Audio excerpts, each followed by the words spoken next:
Bismillahirrahmanirrahim. Assalamualaikum warahmatullahi wabarakatuh.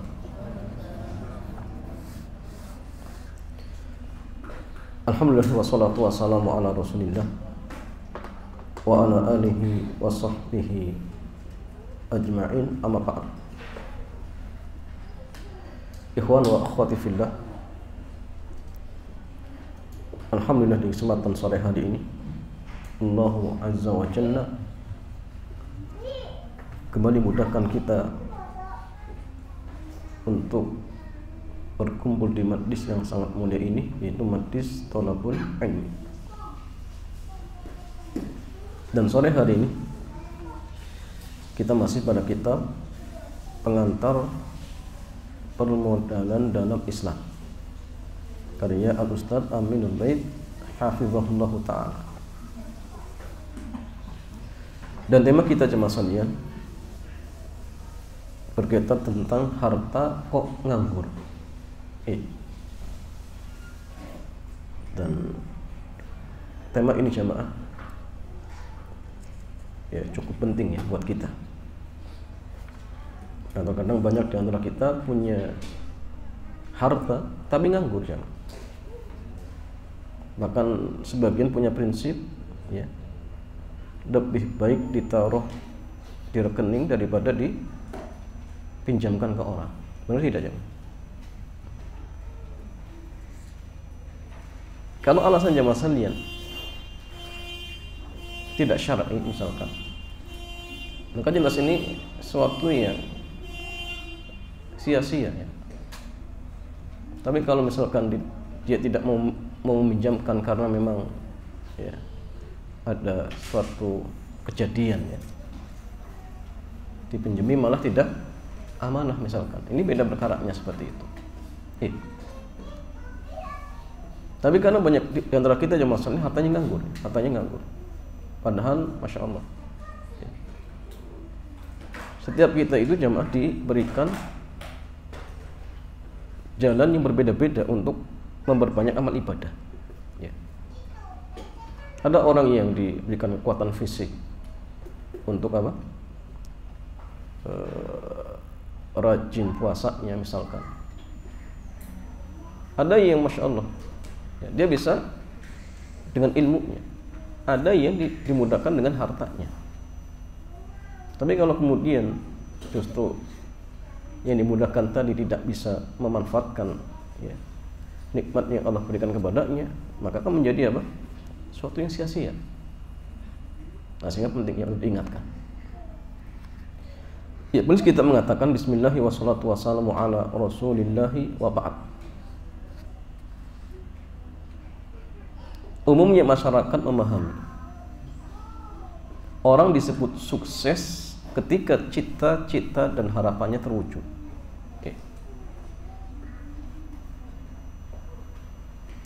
Dan bisa jadi pemahaman ini juga melekat pada diri kita. Tidak masalah karena berarti kita bagian dari keumuman masyarakat tersebut. Tapi yang masalahnya, kalau kita bicara sukses dunia, pasti akan beda-beda. Sahih? Kalau saya tanya Pak Wawan, antum sukses itu ketika seperti apa? Ketika punya segala-galanya. Yang lain mungkin beda. Yang lain mungkin standarnya, oh, anak sukses kalau sudah punya rumah 3. Yang lainnya beda lagi jamaah. Saya sukses kalau sudah diterima kerja di PT ini misalkan. Beda-beda. Tapi jamaah sekalian, Syekh Muhammad At-Tamimi di dalam muqaddimah kitab Al-Qawaidul Arba, beliau menyebutkan 3 tanda kesuksesan jemaah.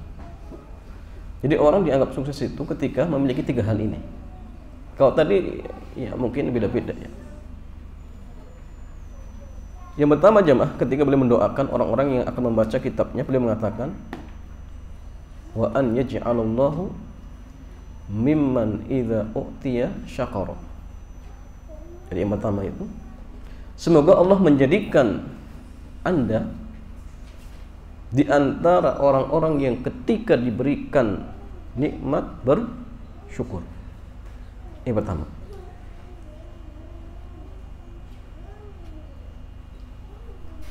Wa idza tuliya sabaru. Dan yang kedua, ketika tertimpa musibah bersabar. Ketika diuji dia bersabar. Dan yang ketiga kata beliau, wa idza adnaba istaghfara. Ketika dia terjatuh di dalam perbuatan dosa, maka segera beristighfar. Kemudian beliau mengatakan wa dzalika, itulah 3 kebahagiaan seseorang, kesuksesan seorang. Nah, ini standar, masya Allah jemaah, ya, didukung apa? Hadis-hadis Nabi. Seperti ketika Nabi mengatakan, ajaban li amril mukmin inna amrahu kullahu khair. Sungguh ajaib urusan seorang mukmin, semuanya baik. Walaysa dzaka li ahadin illa lil mukmin. Semua itu tidaklah didapatkan kecuali bagi seorang mukmin. Dan beliau menyebutkan 2. Ya. Apa jemaah sekalian? Idza ketika diberikan nikmat syakara. Ya. Ketika diuji maka dia bersabar. Ya. Dan didukung hadis yang lainnya.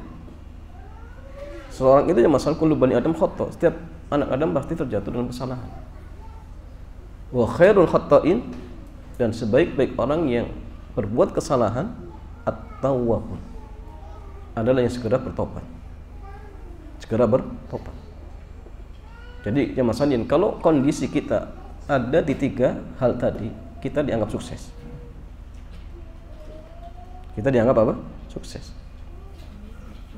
Tapi kalau sukses akhirat apa jemaah? Ya, kita dianggap sukses di akhirat seperti apa jemaah? Ketika kita masuk surga, sepakat jemaah. Ya. Tapi kita kembali jemaah, ini kebanyakan orang menganggap sukses itu ketika apa? Cita-citanya terwujud. Ya. Hanya saja apa yang bisa Anda bayangkan ketika cita-cita dan harapan manusia itu ternyata selalu berkembang.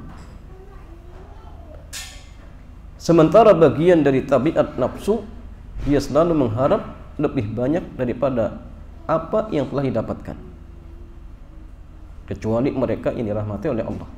Ya. Dengan kenyataan ini, manusia tidak akan pernah berhenti untuk mengejar cita-cita dan harapannya. Ya. Dia akan terus mengejar tambahan dan tambahan hingga mulutnya disumpal dengan tanah. Ya. Kalau sudah kedatangan malaikat maut, diantarkan di Raudhatul Jannah, ya, dikubur, selesai. Tapi kalau masih hidup jemaah sekalian, ya tadi ya, sudah punya satu lembah, ingin lembah yang lain. Nah, itulah tabiat manusia. Itulah tabiat manusia. Sehingga dalam sebuah hadis dari Ibnu Abbas, Rasulullah sallallahu alaihi wasallam beliau bersabda, "Lau kana libni Adam wadiyan min malin labtaghu thalithan wala yamla'u jawf ibni Adam illa turab." Andai Bani Adam memiliki 2 lembah yang penuh dengan harta, niscaya dia akan mencari lembah yang ketiga, dan tidak ada yang bisa memenuhi perut Bani Adam selain tanah.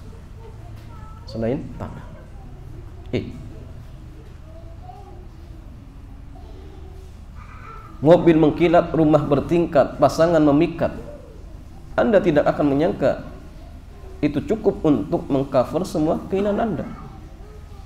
Nafsu akan terus mendorong untuk mendapatkan lebih dan lebih. Maka jika ini yang menjadi standar sukses Anda, berarti Anda terjebak dalam kesuksesan ala hawa nafsu. Keliru ya. Makanya tadi yang tepat itu tadi. Kalau kita memiliki 3 sifat tadi, ketika dapat nikmat syukur, diuji sabar, terjatuh dalam maksiat istighfar. Ini yang benar. Tapi kalau standar kita seperti ini, tidak akan ada habisnya, jemaah. Tidak akan ada habisnya. Ya, kecuali tadi ya, kita sudah dikuburkan, selesai.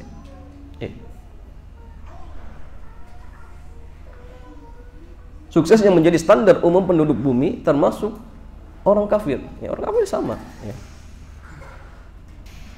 Karena gemerlap dunia ini Allah berikan kepada siapa saja, termasuk orang kafir sekalipun. Ya. Tapi ingat ya mas kalian, standar Allah cinta kepada seorang hamba itu bukan karena apa? Harta. Tapi standarnya apa? Standarnya itu ketakwaan. Begitu pula mas kalian, harta yang diberikan kepada seorang hamba yang membuktikan Allah cinta itu ketika harta itu barokah, jemaah. Ketika harta itu mendatangkan kebaikan-kebaikan, semakin menjadikan pemiliknya dekat dengan Allah Azza wa Jalla. Ya. Tidak sebaliknya ya, semakin banyak hartanya, semakin naik jabatannya, ternyata semakin jauh dari Allah. Nah, ini pertanda mungkin hartanya tidak barokah, sehingga menjadi biang apa? Biang keburukan. Diberikan kepada anak-anaknya nakal, susah diatur. Ya. Tiap hari apa? Masalah ada saja. Sehingga kadang sampai orang tuanya apa? Ya, bangkrut gara-gara anaknya. Wa itu bila jamaah. Di dalam sebuah hadis yang diriwayatkan oleh Imam Ahmad dari sahabat Abdullah bin Mas'ud radhiyallahu taala anhu, Rasulullah sallallahu alaihi wasallam dia bersabda, "Wa innallaha azza wa jalla yu'tid dunya man yuhib wa man la yuhib wa la yu'tid dina illa liman ahabba."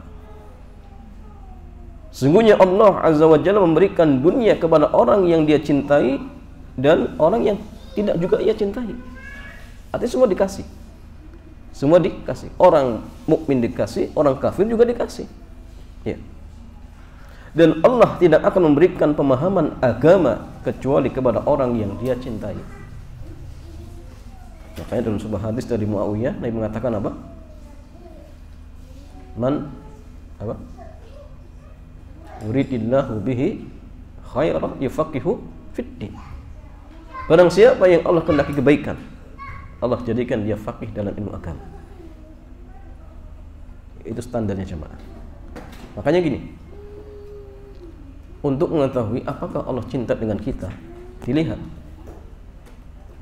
apakah dengan bertambahnya umur kita, ilmu agama kita semakin bertambah atau justru sebaliknya. Kalau dengan bertambahnya umur kemudian ilmu agama kita semakin bertambah, berarti itu pertanda Allah cinta dengan kita. Kalau jamaah sekalian, selama ini Allah mudahkan kita untuk hadir di majlis-majlis ilmu, berarti itu pertanda Allah cinta. Tapi kalau justru ya semakin umur bertambah kok semakin jauh dari majlis ilmu. Dulunya masya Allah luar biasa, setiap pekan rajin. Sekarang sudah jarang. Nah, itu mungkin jamaah sekalian ya, pertanda Allah apa? Tidak memberikan kebaikan kepada hamba tersebut, sehingga semakin dijauhkan dari majlis ilmu, semakin jauh. Ya. Maka ingat jamaah, hendaklah ya kita berusaha semaksimal mungkin untuk hadir di majlis-majlis ilmu. Ya. Ya jamaah sekalian, sekarang jamaah, prestasi kita yang sejatinya. Ya. Karena itulah prestasi kita tidak diukur dari seberapa banyak harta yang kita punya, tidak. Atau seberapa tinggi jabatan yang saat ini sedang kita jalani, atau seindah apa tubuh kita, bukan ini ya. Namun prestasi manusia yang sejatinya adalah sejauh mana dia bisa memberi manfaat bagi orang lain. Dengan kata lain, prestasi ini diukur dari sejauh mana kita menjadi manusia yang berkah. Jadi berkah itu artinya ziyadatul khair, bertambah kebaikan. Semakin bermanfaat bagi lingkungan, maka ia semakin dicintai oleh Allah. maka ia semakin dicintai oleh Allah Azza wa Jalla. Nabi sallallahu alaihi wasallam beliau bersabda, ahabbun nasi ilallahi anfa'uhum linnas. Manusia yang paling dicintai oleh Allah adalah yang paling bermanfaat bagi manusia yang lainnya. Maka jamaah sekalian, hari ini kira-kira kita sudah berapa ya banyak manfaat yang kita berikan kepada orang lain. Kalau hari ini justru kita merepotkan orang, nah ini masalah jemaah. Tapi kalau dari pagi kita sudah bantu si fulan, ya, berarti kita menjadi orang yang manfaat. Tapi kalau justru ya, menjadi biang masalah, naudzubillah jemaah. Ya. Maka di antara indikasinya, ketika misalnya kita tinggal di satu lingkungan, kalau kita pergi ke masyarakat senang, oh berarti pertanda kita orang buruk jemaah. Kalau ada dia, oh kita nggak suka. Ini orang buruk jemaah. Ya kadang ada orang seperti ini jemaah. Kalau dia datang ke kompleknya, oh orang juga suka. Nah, ini mungkin tanda orang buruk. Tanda orang buruk. Waliyadzubillah jemaah. Ya. Jemaah saling berkah itu sesuai dengan potensi. Kita tidak diminta untuk memberikan semua benda kebaikan kepada orang lain. Kita tidak diminta untuk memberikan semua bentuk kebaikan kepada orang lain. Ya, nggak harus ya. Antum punya sekian, nggak harus diberikan semuanya. Tapi dikembalikan kepada kemampuan kita masing-masing. Ya. Mustahil itu bisa kita lakukan, mengingat kita memiliki banyak keterbatasan. Karena itulah Islam mengarahkan kepada kita untuk memberikan manfaat bagi orang lain sesuai potensi yang kita miliki. Dan bagian di antara keadilan Allah Azza wa Jalla, Allah membagi amal bagi para hambanya sesuai dengan potensinya. Nabi sallallahu alaihi wasallam beliau bersabda, "I'malu fa kullun muyassarun lima khuliqalah." Beramalah, karena setiap jiwa itu dimudahkan sesuai tujuan penciptaannya. Dan hadis ini jamaah sekalian, asbabul wurudnya itu ketika apa? Nabi selepas menguburkan jenazah di pagi. Selesai penguburan, beliau lagi duduk, didatangi seorang sahabat. Dia tanya kepada Nabi, "Ya Rasulullah, bukankah setiap kita itu sudah Allah tentukan surga dan nerakanya?" Apa jawab Nabi jamaah? Iya, benar. Maka sahabat ini bertanya lagi, kalau begitu wahai Nabi, buat apa kita beramal? Kalau surga dan neraka sudah Allah tentukan, buat apa kita beramal? Apa jawaban Nabi jamaah? I'malu fa kullun muyassarun lima khuliqalah. Beramalah, karena setiap kalian itu dimudahkan untuk apa Allah ciptakan. Maksudnya ki jamaah, seseorang itu jamaah, kalau memang Allah ciptakan dia misalkan menjadi penduduk surga, maka Allah akan mudahkan orang tersebut menempuh jalan ya, yang akan mengarahkan ke dalam surga. Rajin thalabul ilminya, rajin sholatnya, rajin sedekahnya. Jadi amal kebaikan itu mudah. Itu diantara indikasi. Tapi sekali lagi bukan pemastian. Ya. Bukan pemastian. Tapi ini diantara kabar gembira dari Nabi.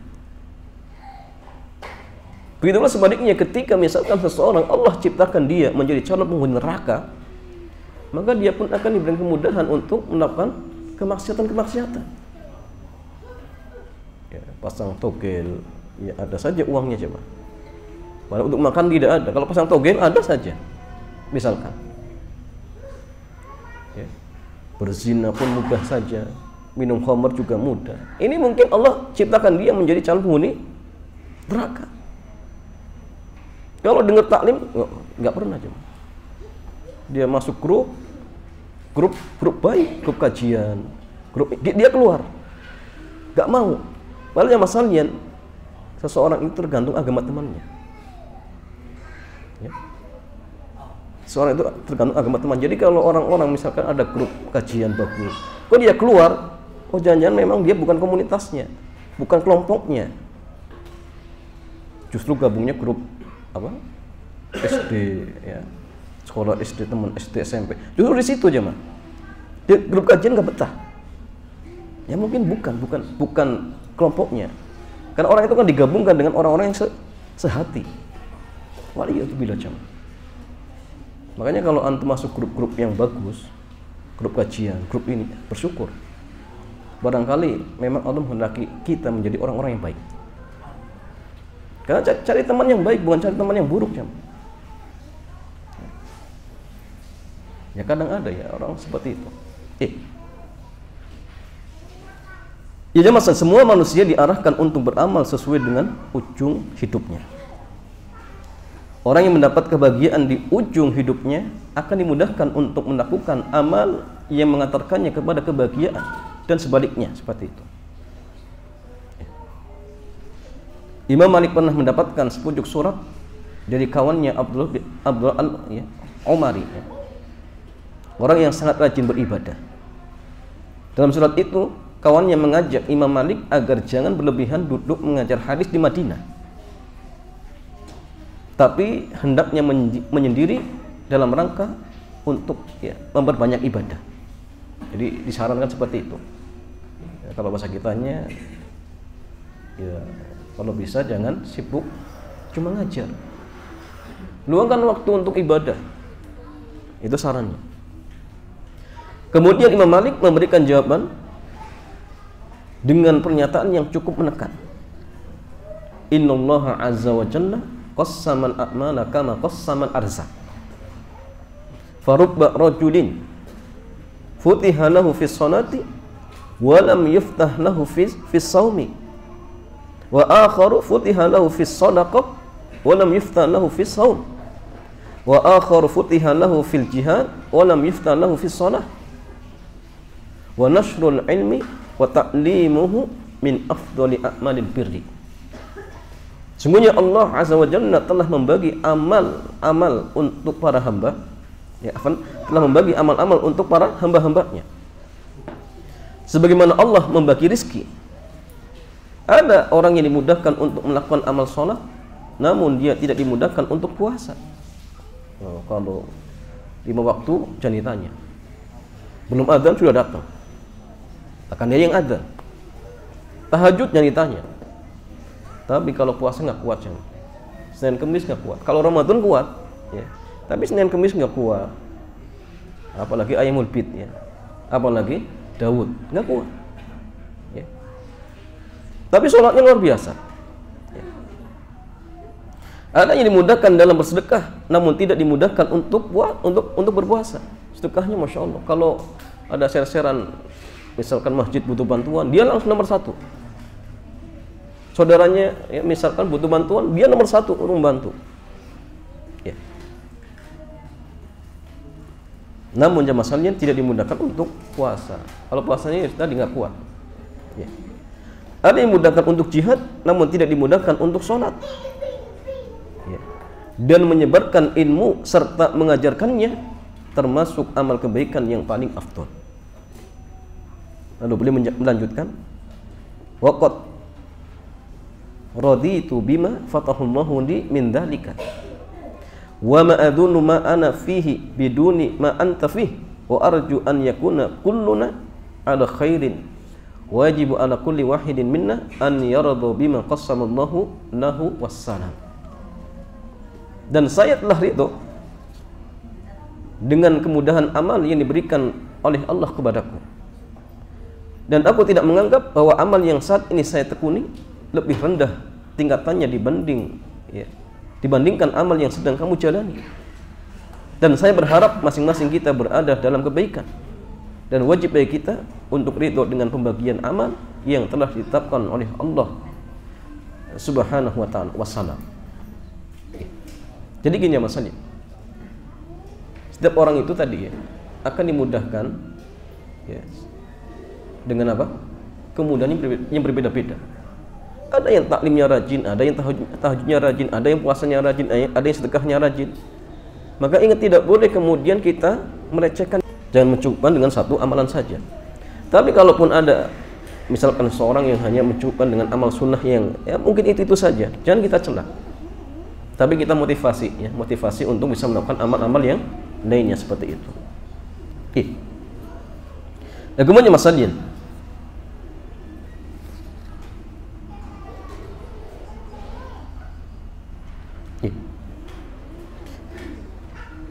saya singkat ya. Dalam hadis dari Abu Hurairah radhiyallahu taala anhu, Rasulullah sallallahu alaihi wasallam beliau bersabda, "An-nasu ma'adin." An-nasu ma'ad. Manusia adalah barang tambang. Manusia terbaik di zaman jahiliyah, dia juga yang terbaik setelah masuk Islam. Ingat, apabila dia paham agama, apabila dia faqih, itu yang membedakan. Barang tambang beraneka ragam tingkatannya. Di sana ada emas, ada perak, nikel, besi, bahkan kerikil dan pasir. Masing-masing memiliki nilai yang jauh berbeda sesuai kelebihannya.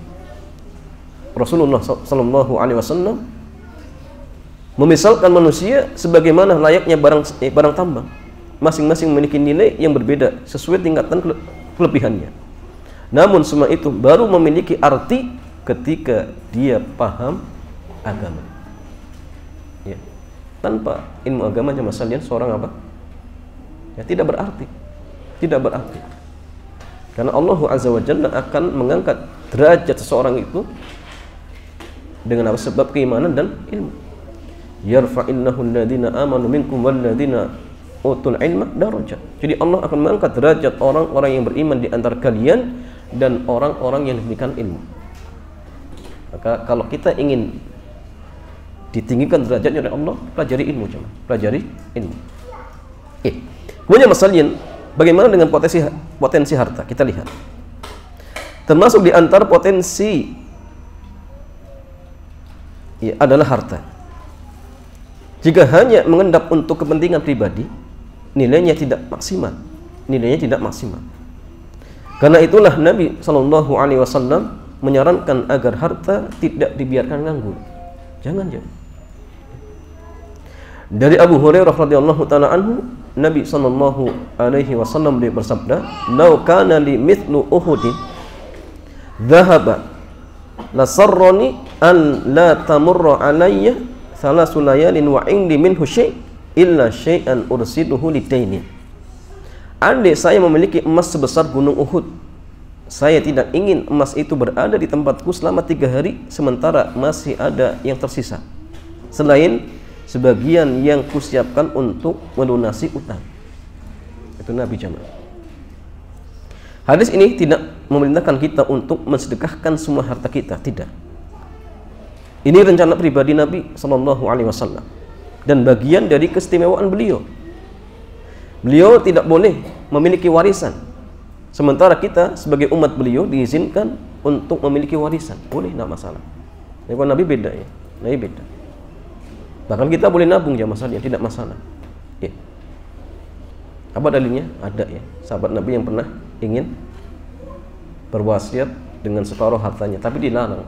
Di akhir hadis dikatakan, kau tinggalkan anakmu dalam kondisi kaya, jauh lebih baik daripada kau tinggalkan mereka miskin kemudian minta. Maka ini dalil ya, dibolehkannya apa? Nabung. Nah, ini jadikan hujah oleh sebagian para ulama aukamakal.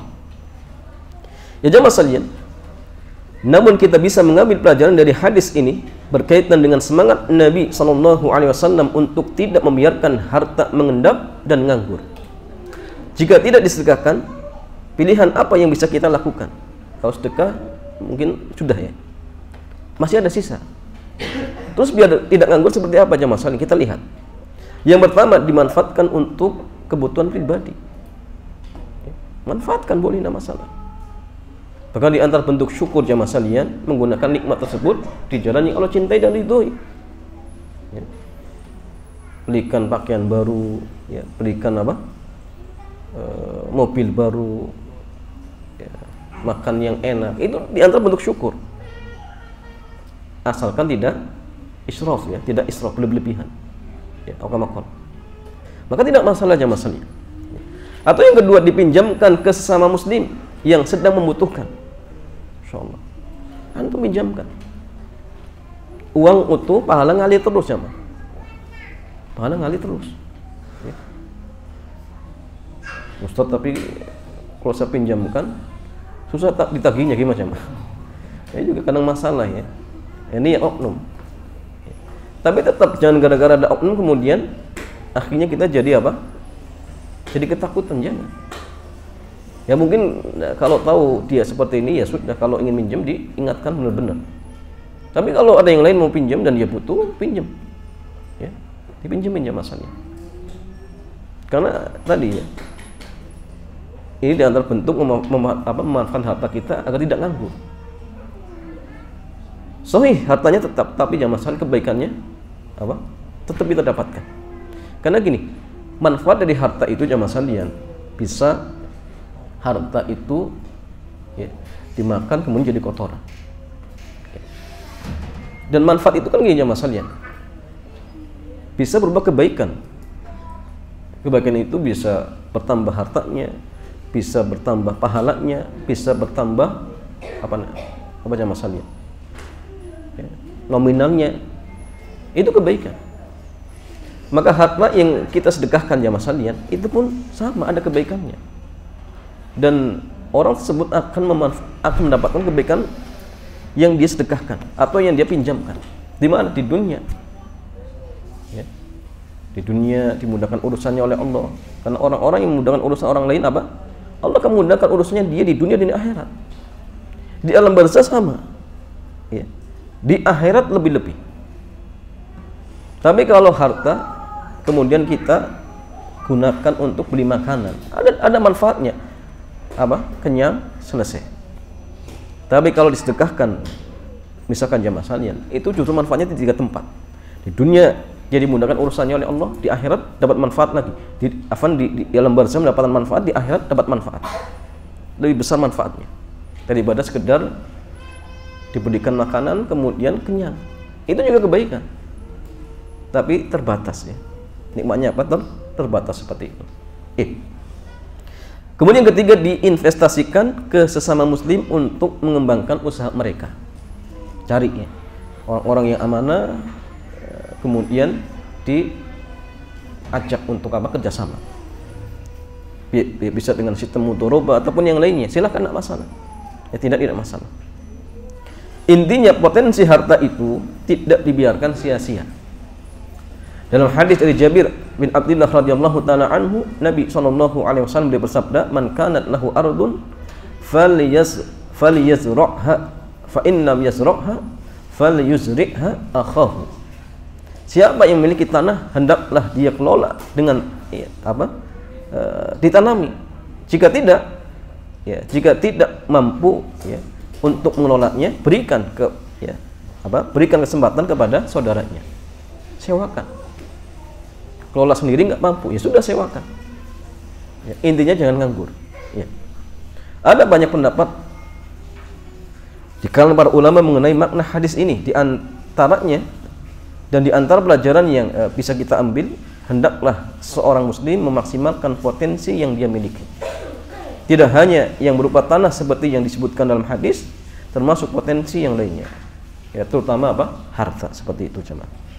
Jadi ala kulli hal jemaah sekalian, ya, hendaklah seseorang yang diberikan ya, kelebihan oleh Allah Azza wa Jalla harta, maka jangan biarkan hartanya nganggur.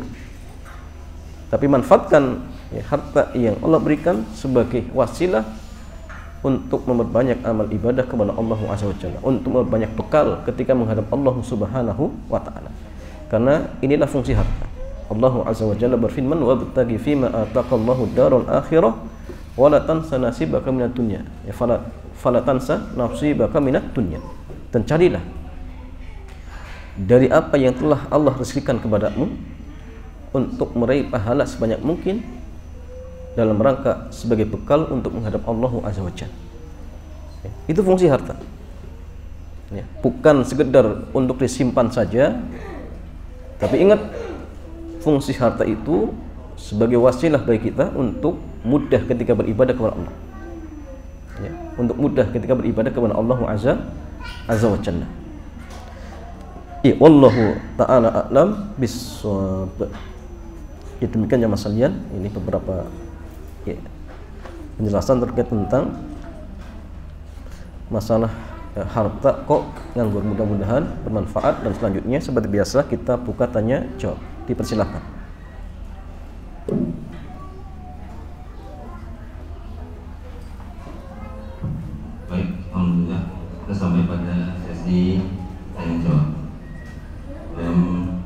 barangkali ada jemaah yang sudah mendapat dananya dan mau bertanya, silakan.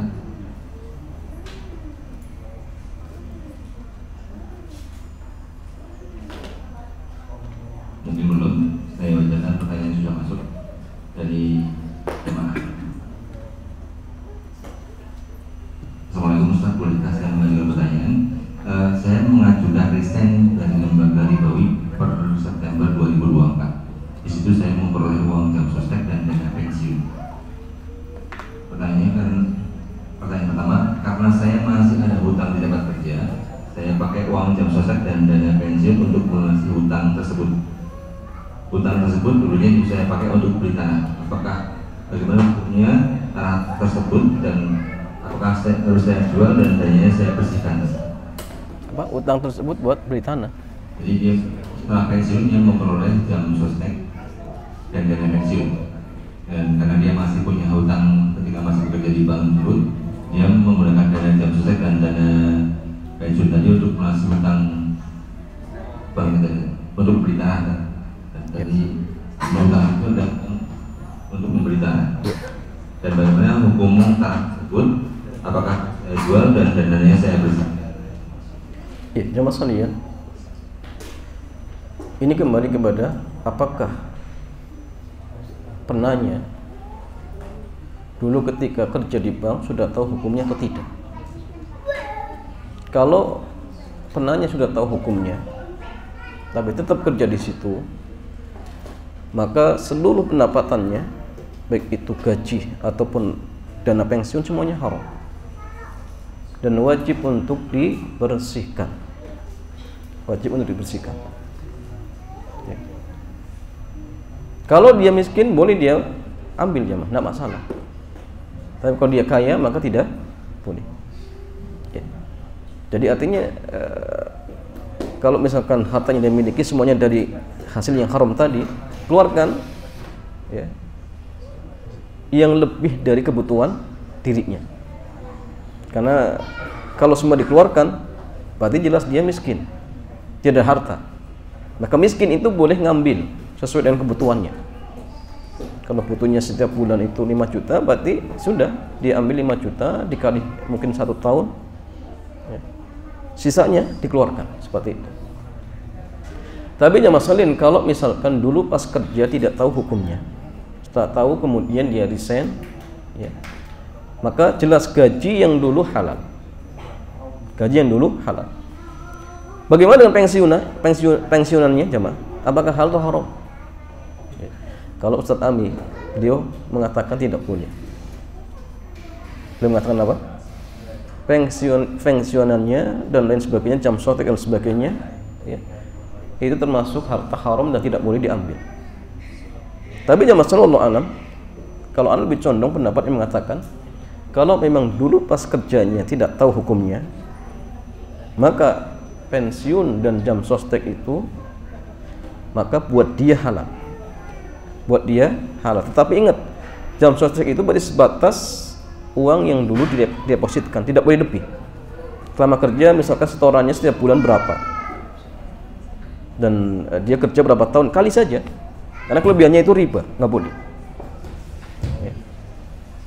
Ini Allah alam masalah ya, pendapat yang lebih condong bahwasanya kalau memang dia nggak tahu, berarti memang potongan-potongan itu dari ya pas dia kerja. Kalau pas kerjanya dia tidak tahu, kan gajinya halal, sehingga pensiunannya pun ya sama. Ya. Itu dari bagian kerja ataupun gaji yang sebelum-sebelumnya ketika dia tidak tahu seperti itu, ya, maka menjadi halal ya. Tapi kalau dia sudah tahu, maka semua pendapatannya haram, sehingga wajib untuk dibersihkan seperti itu. Wallahu ta'ala a'lam bishawab. Tadi status kalau dia tadi dana pensiun dipakai untuk melunasi hutang ketika dia sama untuk beli tanah terus. Ya sama, kalau dia misalkan sudah tahu hukumnya, semua turunannya haram. Mau beli tanah dan sebagainya haram. Tapi kalau dia tidak tahu, maka halal. Wallahu a'lam. Pertanyaan lanjutnya, apakah sisa uang pensiun yang saya terima tadi bisa digunakan untuk boleh digunakan untuk membangun masjid dan dan durasi untuk terjadi gagal mata. Kalau kita hukumi jamaah salian dulu tidak tahu, ya, berarti gajinya halal, maka silakan boleh. Tapi kalau dia sudah tahu, berarti apa? Gajinya haram, berarti pensiunnya juga haram. Apa kemudian boleh untuk bangun masjid? Tidak boleh. Tidak boleh, kecuali bangun WC masjidnya boleh. Jadi kalau ada masjid misalkan ingin bikin WC, buat WC-nya. Tapi kalau untuk bangunan yang digunakan untuk sholat tidak boleh. Ya Allah Ta'ala alim. Bisa pertanyaan, apabila saya memakai uang tersebut untuk kepentingan pribadi, apakah saya sama saja tidak meninggalkan sisa riba tersebut? Ya, kalau dia miskin boleh. Karena harta riba itu untuk orang miskin halal. Kenapa jangan? Karena harta haram itu digunakan untuk fasilitas umum. Dan di antara fasilitas umum itu, ya, hal-hal yang ditanggung oleh negara. Perbaikan jalan, lampu, ya, kemudian jembatan, termasuk memelihara fakir miskin. Dan itu kewajiban negara. Sehingga ketika diberikan kepada fakir miskin, termasuk menyalurkan, ya, dana haram untuk fasilitas umum. Sehingga kalau dia misalkan dia menjadi fakir miskin, boleh, silakan, tidak masalah. Manfaatkan untuk dirinya untuk kebutuhan, ya, hari-harinya seperti itu. Allah Ta'ala alim.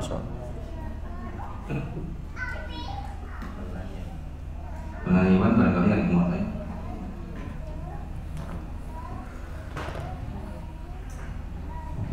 Assalamualaikum warahmatullahi wabarakatuh. Waalaikumsalam warahmatullahi wabarakatuh. Perkenalkan, nama saya Muhammad. Izin bertanya. Ya, Fadl. Jadi ada kawan saya bertanya pada saya, Ustaz. Dia itu bekerja di salah satu instansi. Kebetulan dia melihat beberapa video di YouTube bahwa dikatakan jika kita masuk kerja misal jam 2 sampai jam 9, kalau seandainya kita terlambat lebih dari 14.00 itu kita terlambatnya adalah 10 menit. Nah, 10 menitnya itu dikalkulasi lalu dibagikan persentase terhadap berapa jam dia selama shift, lalu ditotalkan dalam beberapa bulan. Yang ingin saya tanyakan, jika sudah dapat kalkulasinya itu dibayarkannya kemana? Apakah ke pemberi kerjanya ataukah fasilitas umum ataukah disedekahkan ke fakir miskin? Terima kasih. Ya, jamaah sekalian, ketika seseorang dia bekerja kemudian korupsi waktu, ya, tapi waktu itu tetap digaji, ya, kemudian dikalkulasikan muncul nominal sekian, maka uang ini jamaah diberikan kepada siapa? Jawabannya kepada pemiliknya. Siapa yang punya? Bosnya. Kalau dia kerja di satu lembaga atau di PT dan ini swasta, ya kasih ke bosnya.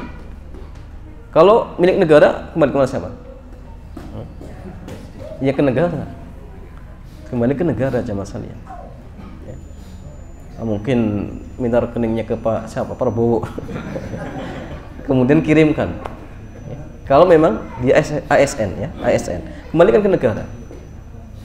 Tapi kalau misalkan swasta, ya kembalikan kepada pemilik perusahaan. Ya, kenapa? Kan dia nggak berhak, ya, dengan gaji yang dalam artian dia di situ nggak bekerja, ya. Dan memang benar harus dikalkulasikan, ya.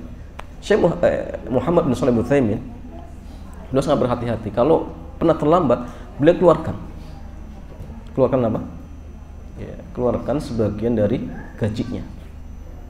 Ya, karena beliau juga mengajar. Tapi kalau kemudian terlambat, dikeluarkan. Sebagiannya dipersenkan kemudian dikeluarkan. Ya, kalau di sana mungkin ada baitul mal, ya.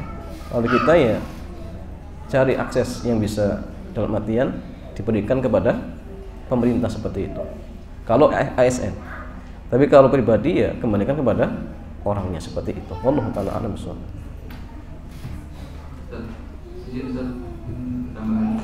Kalau seandainya misal dia kadang lupa untuk mengkalkulasikan jumlah menit yang dia telat, apakah kita bisa istilahnya adalah kita alokasikan sekian untuk mengira-ngira. Membersihkan. Ya. Membersihkan harta yang seperti itu. Masih Ustaz. Nah. Iya, jamaah, kalau misalkan kita tidak tahu tepatnya berapa menit, bolehkah kemudian diperkirakan? Boleh, nggak masalah. Kalau misalkan nanti pas dikira-kira muncul dua kemungkinan. Oh, kayaknya 30 menit. Oh, kayaknya 32 menit. Maka ambil yang 32. Ambil yang lebih besar.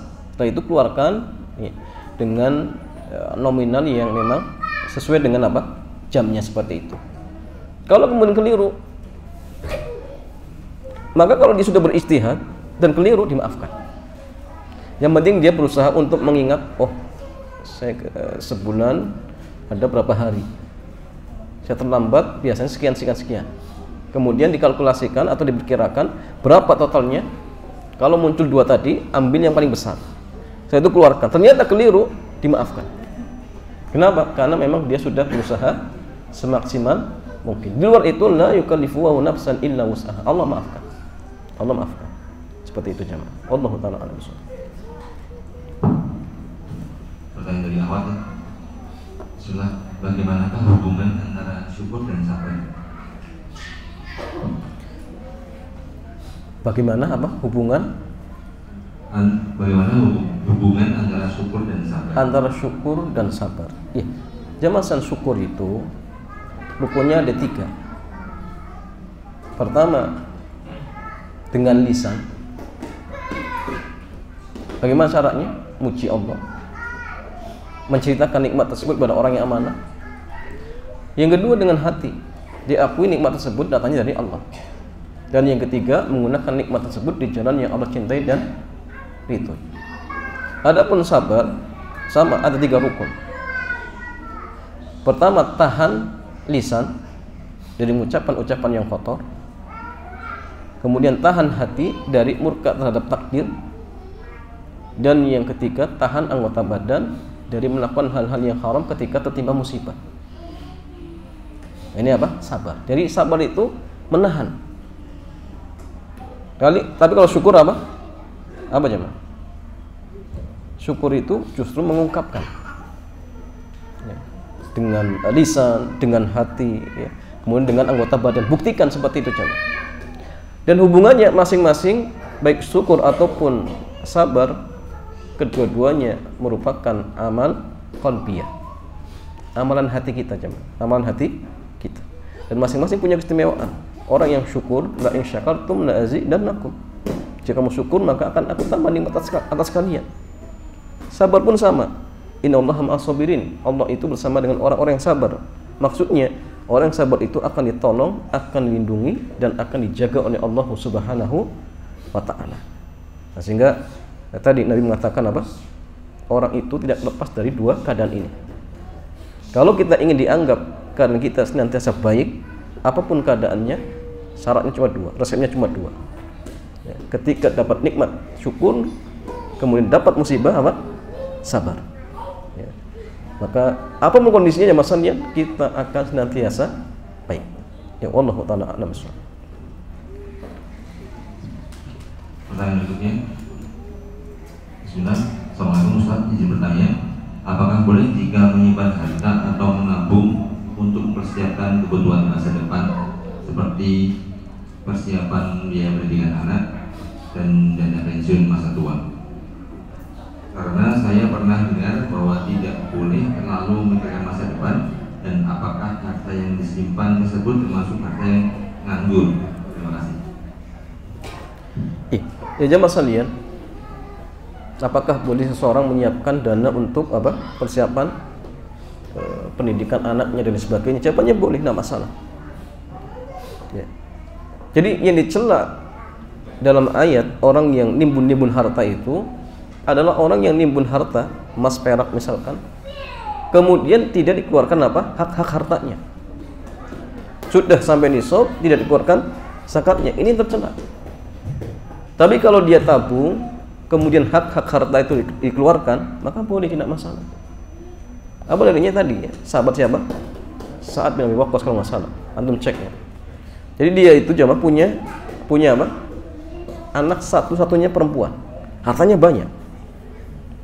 datang ke Nabi, kemudian mengutarakan keinginannya untuk ya, berwasiat setengah atau separuh hartanya. Karena kalau seorang dia punya anak perempuan satu-satunya, berarti bagian anak perempuan itu cuma setengah aja. Setengahnya untuk siapa? Ahli waris yang lain. Kalau ada pamannya dapat nanti. Ya. Tapi kalau misalkan hanya dia misalkan, maka dia dapat setengah, kemudian rot itu apa? Sisa harta dikembalikan kepada anaknya. Walaupun Islam mendapat ya, rot ada yang mengatakan Baitul Mal, ada yang mengatakan Dawil Arham, itu beda-beda. Tapi seperti Syekh Abu Malik Kamal, beliau menguatkan pendapat yang mengatakan rot itu kepada anak, kepada asbul furud, kepada ashabul furud kecuali suami dan istri.